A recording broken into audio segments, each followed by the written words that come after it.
ሰላም እንዴት ናችሁ? ዛሬ ደግሞ ዳቪንቺ ላይ እንዴት ስሎ ሞሽን እንደምንሰራ አሳያችኋለሁ። ወደ ቪዲዮ።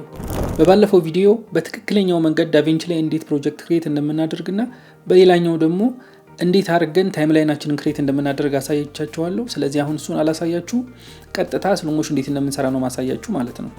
እዚህ ጋር እንደምትመለከቱት ሁለት ቪዲዮዎች አሉ። ፍሬም ሬታቸውን እናያለን ማለት ነው። ክሊክ እናደርግበትና እዚህ ጋር መተን ፋይል የምትለውን እንነካለን።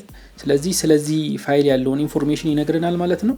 ይሄን ክሊክ ስናደርገው በ60 ፍሬም ሬት የተቀረጸ ኤችዲ ቪዲዮ ነው ማለት ነው። 1920 በ1080 ነው የተቀረጸው። ይሄኛውን ደግሞ ክሊክ እናደርግበታለን። ይሄኛው ደግሞ በ30 ፍሬም ፐር ሰከንድ ኤችዲ ነው የተቀረጸው። ይሄም በተመሳሳይ 1920 በ1080 ነው የተቀረጸው ማለት ነው።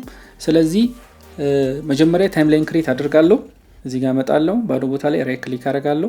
ክሬት ኒው ታይምላይን እለዋለሁ።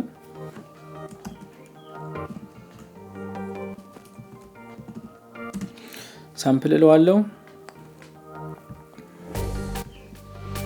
ይህንን ባለፈው ቪዲዮ ላይ ስላየን እሱኛውን ወደ ኋላ ተመልሳችሁ ማየት ትችላላችሁ።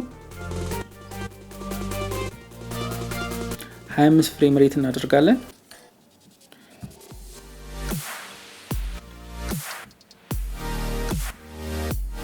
ክሬት እንለዋለን ማለት ነው። ስለዚህ ታይም ላይናችን ክሬት ተደርጓል። የመጀመሪያውና ዋነኛው ስሎ ሞሽን የሆነ ቪዲዮ መቅረጽ የምንፈልግ ከሆነ ሃይ ፍሬም ሬት መቅረጽ አለብን ማለት ነው። ይሄም 50 60 120 እያለ ይቀጥላል ማለት ነው። ስለዚህ እንደዛ ብንቀርጸው ስሙዝ የሆነ እውነተኛ የሆነ ስሎ ሞሽን ማግኘት እንችላለን ማለት ነው። ስለዚህ የመጀመሪያው ቪዲዮአችን እኛ የተቀረጸው በ60 ፍሬም ፐር ሰከንድ ነው። እሱን ቀጥታ ድራግ አድርገን የምንከተው ከሆነ ስሎ ሞሽን አይሆንልንም። እናየዋለን። ፕሌይባክ አድርገን ምጹን እናጠፋለን። ፕሌይባኩን እናያለን። ይሄ አሁን ኖርማል ቪዲዮ ነው ያለው ማለት ነው፣ ግን የተቀረጸው በ60 ነው። ስለዚህ ምንድነው የምናደርገው? ይሄን ዲሊት እናደርጋለን። ይሄንኑ ቪዲዮ ላይ ራይት ክሊክ እናደርግና ይሄ ቪዲዮ በተብራራ መልኩ ማየት የምትፈልጉ ከሆነ ዩቲዩብ ላይ ያለ እዛ ላይ ገብታችሁ ማየት ትችላላችሁ። ኢንስታግራም እና ቲክቶክ ላይ ፎሎ ማድረጋችሁን እንዳትረሱ። እንዲሁ በተረፈ ደግሞ እንድንወያይና ሀሳብ እንድንቀያየር ፕላጊኖችንም እንድንለዋወጥ የምትፈልጉ ከሆነ ቴሌግራም ግሩፕ ክሬት አድርጌያለሁ። እሱንም ጆይን ማድረግ እንዳትረሱ።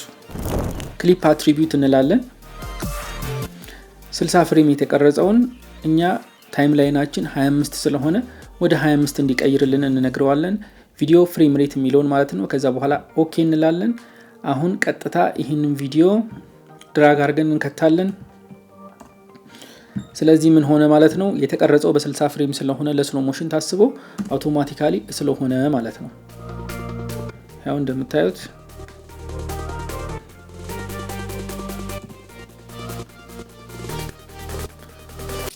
እውነተኛ ስሎ ሞሽን ሆኗል ማለት ነው።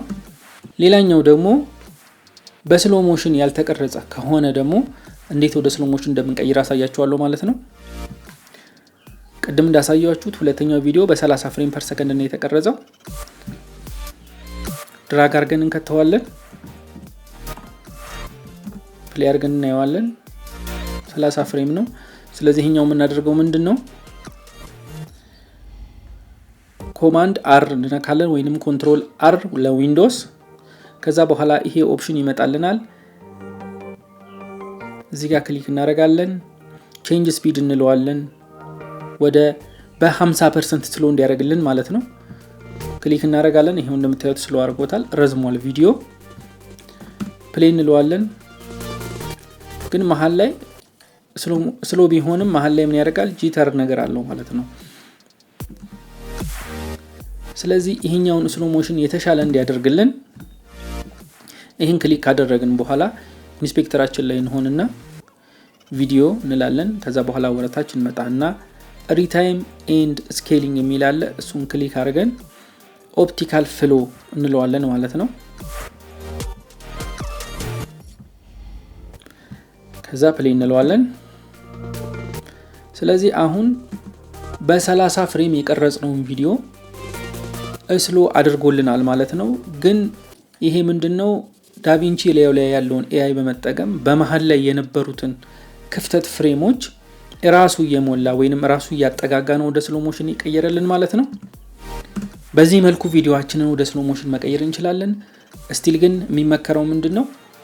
መጀመሪያውኑ በሃየር ፍሬም ሬት ቀርጻችሁ በኋላ ላይ ታይም ላይናችሁ ላይ ያንን ወደ ተፈለገው ፍሬም ሬት ኮንቨርት በማድረግ መጀመሪያ ላይ እንዳሳየዋችሁ እውነተኛ ስሎ ሞሽን ማግኘት እንችላለን ማለት ነው።